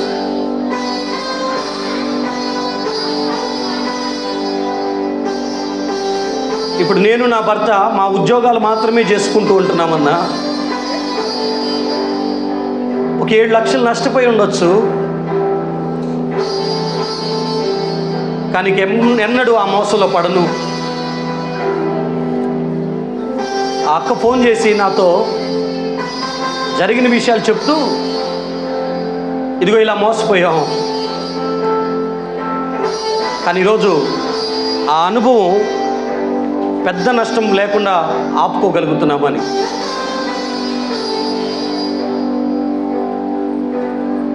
నా దేవుని చేతి నీడ నీకు అవసరం. ఈరోజు అక్కడే నీ పిల్లలకి నీకు భద్రత. పరిశుద్ధుడా, ప్రేమగల తండ్రి, మీకు వందనాలు. ఈ సమయంలో నీ పరిశుద్ధ నామం చేరి ప్రార్థన చేస్తున్నాను. నా ప్రియుల్ని మీ చేతులకు అప్పగిస్తున్నాను. విస్తారంగా నీ మాటలు విన్నారు. ఏ నీడలో మా జీవితాలు ఉంటే మంచిదో మాకు నేర్పించారు. ఎవరి నీడ మాకుంటే బాగుంటుందని మేము అనుకుంటున్నామో ఆ నీడే ఒకరోజు మమ్మల్ని దహించి వేయొచ్చయ్యా. కానీ నీ నీడను కోరుకుంటున్నాం ఈ రోజున. నీవే మాకు యజమానిగా ఉందువు గాక నాయన. నీవే నా కుటుంబానికి పెద్ద దిక్కుగా ఉందురు గాక రాజా. నీవే మా ఇంటికి రాజుగా ఉందువు గాక పాయన. నీ నీడనే కోరుకుంటున్నావు. నువ్వు మాత్రమే నా భద్రత, నువ్వు మాత్రమే నా సమృద్ధి, నువ్వు మాత్రమే నా కాపుదల, నువ్వు మాత్రమే నా నెమ్మది. నన్ను సేద తీర్చే నీడ నువ్వేనయ్యా. నీ నీడ చాలు యేసయ్యా. నాకు మనుష్యుల నీడ, రాజుల నీడ వద్దు. ముండ్ల పొద నీడ, దహించే నీడ నాకొద్దు. తాత్కాలిక సంతోషాన్ని ఇచ్చేటటువంటి సొర చెట్టు నీడ నాకొద్దు. నీ నీడలో ఈ జీవితం వెళ్ళాలి. నీ నీడలోనే భద్రత, నీ నీడలోనే సేద, నీ నీడలోనే ఫలాలు అనుభవిస్తాను. నీ నీడను మా నుంచి తీసివేయొద్దు ప్రభువా. నీ నీడకొచ్చిన వారిని నువ్వు కాపాడుకోగలుగుతావు, భద్రపరచగలుగుతావు. నా పిల్లల్ని దీవించండి, ఆశీర్వదించండి, సహాయాన్ని అందించండి, కృప చూపమని యేసు నామములో ప్రార్థన అడిగి పొందుకొనుచున్నాము తండ్రి. ఆమేన్. దయచేసి అందరూ బల్ల కొరకు సిద్ధపడండి.